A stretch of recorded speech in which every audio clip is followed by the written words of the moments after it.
starred Omar J. Dorsey, and our special guest this evening, she plays the character Shannon Burke, Shanley Caswell. And Shanley, Power Book Raising Kanan, back for a season 3.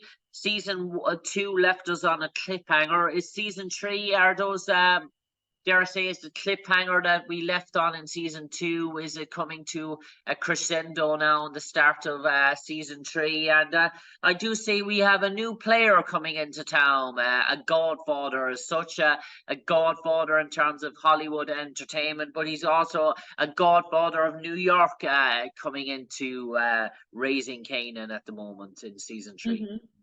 Yeah, season 3 picks up right at the end of season 2. During that cliffhanger, we have a huge night in Southside Jamaica, Queens, where a lot of stuff goes down. A lot of people are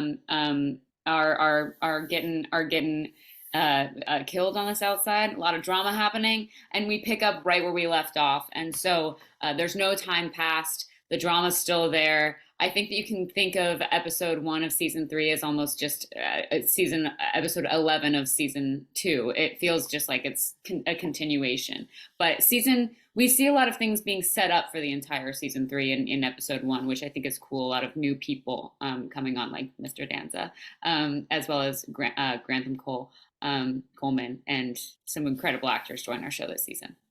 Yeah. And tell me, you were probably I think I myself was a young little boy. I'm trying to even remember. Can I even remember the episodes of Who's the Boss in terms of the 90s? That would have been in my early sort of childhood. Even if I can sort of remember, it's very faint. But that's how long Tony Danza has been around, since the early sort of 90s. Even when I was maybe early 90s, I would have only been a teen. I'd say I would have been only like maybe 9-10 years old.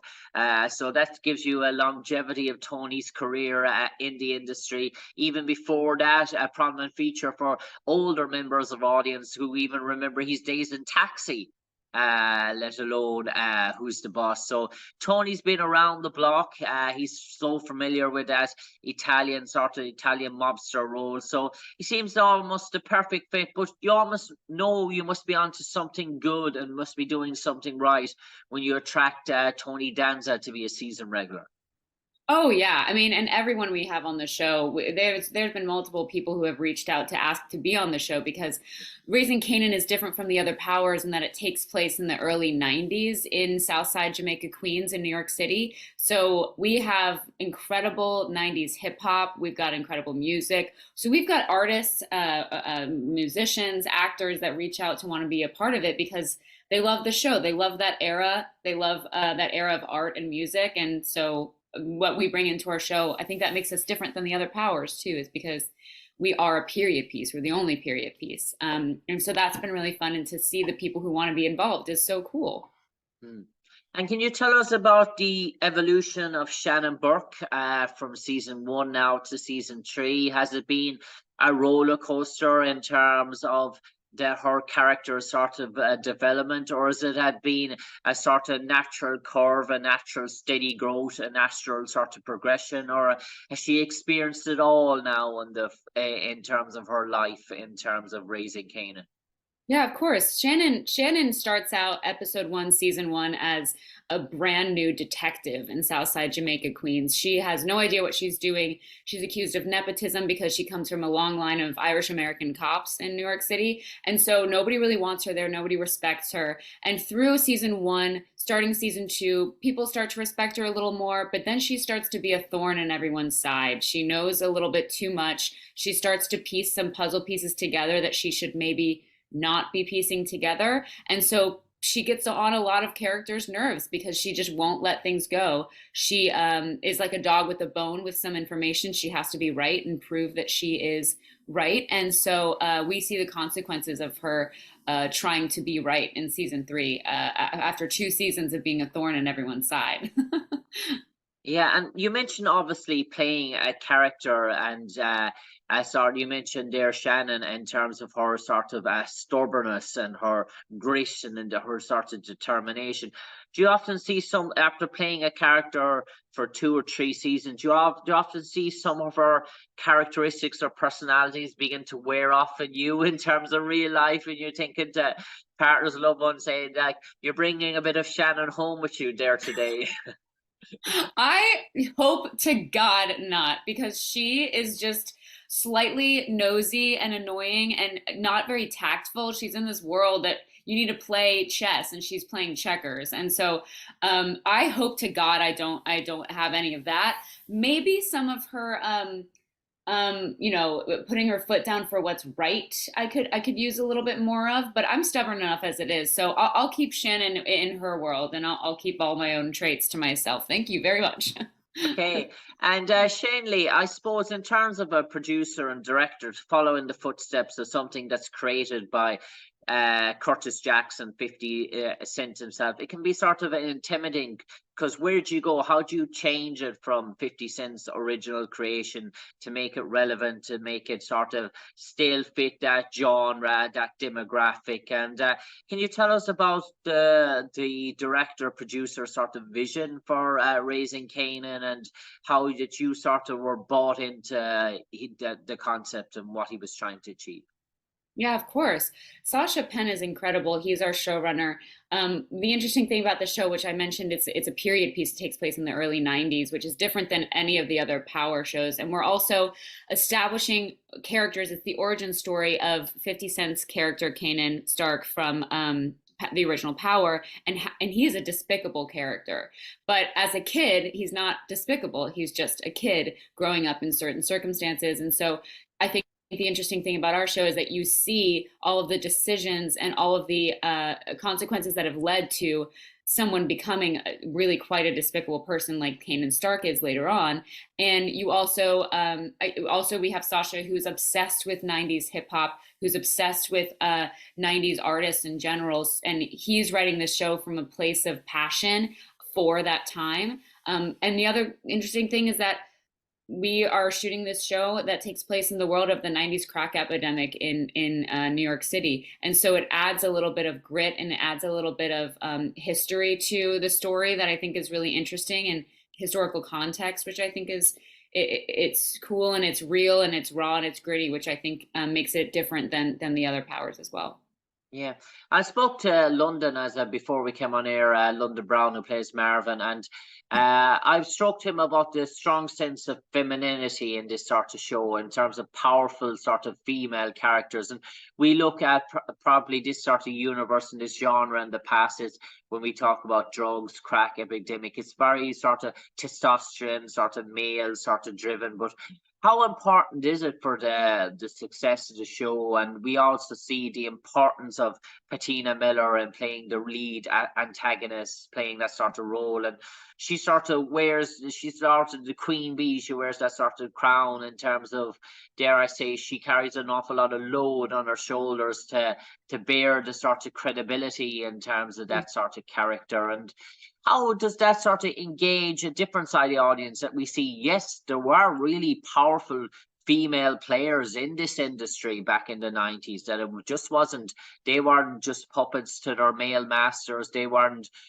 obedient wives or obedient, say, yes, yes, sir, yes, ma'am, that these women were sort of vicious, cunning, deviant, and they were players, they wanted a piece of the action as much as their male counterparts. Yeah. I mean, I love that you mentioned that, because the thing that I love about Patina's character, Rock, is that she is a badass, and she's scary, but she's also soft. You see these moments with her son and her family that she is a multifaceted woman, and there's not many roles that you really get to explore where you have both. And I think that Patina just does it so beautifully. She can just, with one look, she can turn from intimidating and scary and this badass queen pin, and then in the next second be having this tender moment with her son. And you really see that everything she does is for her family, and maybe a little bit of a selfish pursuit of having power, for lack of a better term. But I love what she's done with it. And I love that they've given these female characters on the show such softness with such grit at the same time. It's not easy to do, and I'm just really impressed with what she does on the show and all of our female actors on the show. Yeah, and Shanley, you mentioned there of the sort of pursuit of justice in terms of your character, but do we also get a look into your own character sort of personal life or relationships or maybe whatever sort of emotions that she has bottled up outside of her work life, or is it just mainly sort of she's a woman on a task, she's a woman on a mission, or do we get to see more? Dare I say, about the character in terms of what she does, or is she 24/7 on the beat, as the saying goes? I mean, the past season she's been 24/7 on the beat for sure, but we do also see her with her girlfriend, which is an interesting dynamic because she's not publicly out with her family, and it's something that I think she's still struggling with, even in with her age and her experience. And you see the dynamics of that. It wasn't when you're a female cop in the early 90s, you don't say that you're gay. You have a special friend instead of being out and proud. And so I've it's been interesting to explore that, and also to see the dynamics of that, because she's also telling her girlfriend, who's a cop, what she knows, and everyone, including her girlfriend, is telling her to drop it, and it ends up hurting Shannon in the end because she doesn't listen to anyone. So even though we do see a little bit of more of her heart and her personal relationships this season, she's still on it. She's pursuing, trying to prove everyone that she's right, because I think she just needs to prove that she doesn't have this job because of her dad. She doesn't have this. She can do this job, and she has the ability and the strength to be a good detective when no one else thinks she can. So, and everyone's gaslighting her. Everyone's telling her that she's wrong and she needs to drop it. And so there's nothing that can fuel somebody more than telling somebody that you're Yeah. wrong when you know you're right.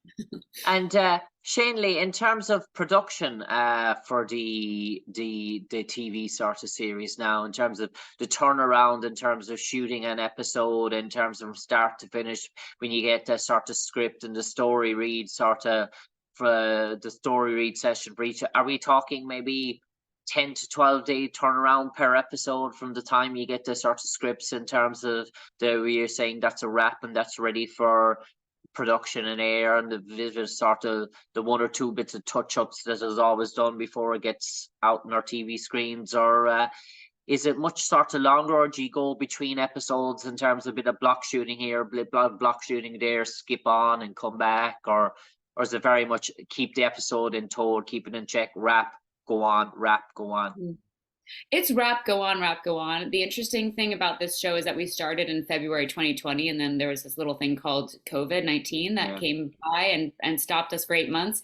And so then we had to navigate shooting with all the COVID restrictions, and sometimes people getting sick. And so you'd have to block shoot maybe just on one side with somebody not on the other side of the camera because they had COVID that day, and we had the setup and lit and ready to go. So that was really interesting to navigate. But we do have a long turnaround time after the show is shot until it airs. But as for each episode, no, sometimes you're shooting the last episode in the same day that you're shooting the next episode, just because you have the sets ready. So TV moves very fast. It's kind of, you have to memorize things very fast in television. Yeah. And Shanley, are you enjoying the sort of? I mentioned to London Brown, and he says he takes everything on a week-to-week basis in terms of just enjoying the moment, living the set screen, because he doesn't look at it in terms of, look, I've been here 3 seasons, and there could possibly a fourth, or because he says you just don't know by the script and the writers, producers that. Two episodes down the line, it could be already planned for you to meet your maker, as the saying goes, or in terms of how that will go on, or let's say a production company might hit a snag, or TV network might just say, listen, not for us, and you're waiting around then to see if you get picked up or not, in terms of that. So do you always sort of look at it as a sort of episode to episode, or do you sort of think long ahead, or do you think to yourself, yeah, I could be onto something here that might last for a bit longer, or do you think it more short and live the moment and enjoy it? Oh yeah, you've got to live in the moment. I mean, if there's anything that shooting through the pandemic, and then for the strike and everything that happens with characters on this show, you never know when is going to be your last day. And so I think that one thing that everyone on this show has developed is an immense sense of gratitude for every moment that we are on the show, that we get to work with these amazing other people. We've all been through a lot together. And so, yeah, every day, episode by episode, you never know. You know, kind of down the line where your story might be going, but you never know the actual minutia of the episode until like the week before, and then you'll be reading something, you're like, oh, oh no, I've got to learn how to arrest somebody by next week. I got to learn how to handle some handcuffs because I've never done that before. And so it's very, very last minute, very moment to moment. Yeah. And Shanley, I do believe by the surname there's a bit of Irish in you, and you visited the Emerald Isle in the past. Maybe you can share a bit of your memories. Oh my gosh. Well, they were a little hazy. I spent a lot of time in Temple Bar, but I really enjoyed my time in Ireland. I would love to go back. My first name is Shanley, but it's a family name. It's my mom's maiden name. So there's Shanley family out there in Ireland, and I would love to meet up with them and explore a little bit more and do a little road trip. I would love to drive around Ireland and just see all of the beautiful scenery there in the north and everywhere really, and drink some more beer. I loved it. I loved Ireland. It was so lovely, and all the people were so amazing there. So would love to go back. I suppose Shanley Caswell, now for the final 30 seconds, I'm going to turn it over to you. You might enlighten all our audience, all our listeners, why they should tune in en masse now for the second episode of Raising Kanan, Power Raising Kanan Season 3. The first episode aired on December the 1st. So the second episode is coming our way now in the next sort of few days. What's in store for them, Shanley, in terms of Season 3 and Power? And for anyone that's new or wanting to learn more about Power, or just tuning in for the first time, or who wants to catch up maybe and box Fringe on the first 1 or 2 seasons before this new episode comes out, what's in store for them, Shanley? And why would you recommend to maybe spend some of their viewing time and their quality leisure time watching Power Raising Kanan? I think that this show at the core is about family, and how family can help and hurt us at different times. And I think this season we start to see a lot of cracks show in these familial relationships, which you've fallen in love with for the past 2 seasons. It's a show that takes place in a gritty context, but at the end of the day, when you see these characters who care so much for each other put in these certain circumstances, it creates a really good drama filled show and fun characters to watch. So if you're tuning in this season, you're going to see a lot of changes for our characters evolving, more so than I think ever before. You're going to see a lot of cracks begin to show, and it's a pretty explosive season. I'm not sure that everyone is quite ready for what happens like mid to the end of this season. A lot goes on, a lot changes. So I'm excited for everyone to see it. I'm excited to hear all the reactions. The Power fandom is very strong and very feral for this show. And they love to live tweet it. So if you're thinking of watching it, maybe jump on Twitter, X, Instagram, whatever, and follow what people are saying, because it's fun to follow along while people are watching the show. On that note, Shanley Caswell, we'll be on tender hooks now, waiting for the plots and the drama and the jaw dropping to emerge in Season 3. And we also know Season 4 is in production. You're filming away, so there's going to be a lot more of Power Raising Kanan to come, and hopefully we can touch base again sometime in the near future. But for the moment, Shanley Caswell, from me, Jim Conlan, stay safe, take care, and God bless. Thank you. Thank you, Shanley. Oh, thank you.